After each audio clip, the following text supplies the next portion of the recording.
Delhi, ఛత్తీస్గఢ్లను మించిపోయి AP liquor స్కామ్లో తవ్వే కొద్దీ కొత్త కోణాలైతే వెలుగు చూస్తున్నాయి. వైసీపీ మాఫియా సాగించిన ఈ కుంభకోణంలో రోజుకొక ట్విస్ట్ బయటపడుతుంది. మద్యం ముడుపుల కేసులో తాజాగా మరో కీలక పరిణామం కూడా చోటు చేసుకుంది. వేల కోట్ల ముడుపులు, విదేశీ లింకులు, హవాలా లావాదేవీలతో దేశంలోనే అతి పెద్ద దోపిడీగా భావిస్తున్న ఈ స్కామ్లో తీగలాగేందుకు ఈడీ కూడా రంగంలోకి దిగిపోయింది. సర్వాణి డిస్టిలరీస్ డైరెక్టర్ చంద్రారెడ్డికి ఈడీ సమన్లు జారీ చేసింది.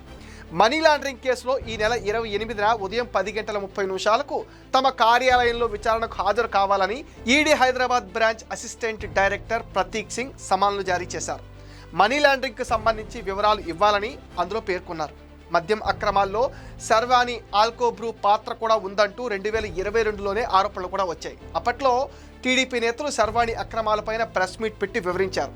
దాంతో వారిపైన ఆ వార్తలు ప్రచురించిన మీడియా సంస్థలపైన కంపెనీ డైరెక్టర్ చంద్రారెడ్డి పోలీసులకు ఫిర్యాదు చేశారు. చంద్రారెడ్డికి ఎంపీ మిథున్ రెడ్డి సహా పలువురు వైసీపీ నేతలతో సత్సంబంధాలు ఉన్నట్టుగా తెలుస్తోంది.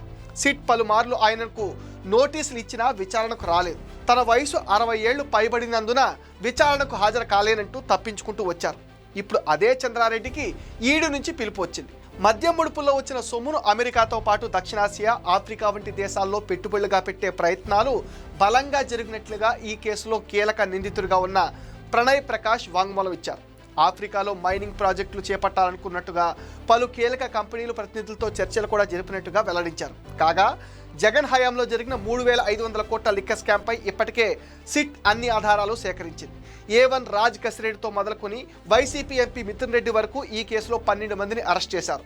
ప్రాథమిక ఛార్జ్షీట్ కూడా దాఖలు చేశారు. మద్యం ముడుపుల వసూళ్ల నుంచి అవి అంతిమంగా చేరిన చోటు వరకు అనేక కోణాల్లో సిట్ దర్యాప్తు చేసింది. సాంకేతిక ఆధారాలు కూడా సేకరించింది.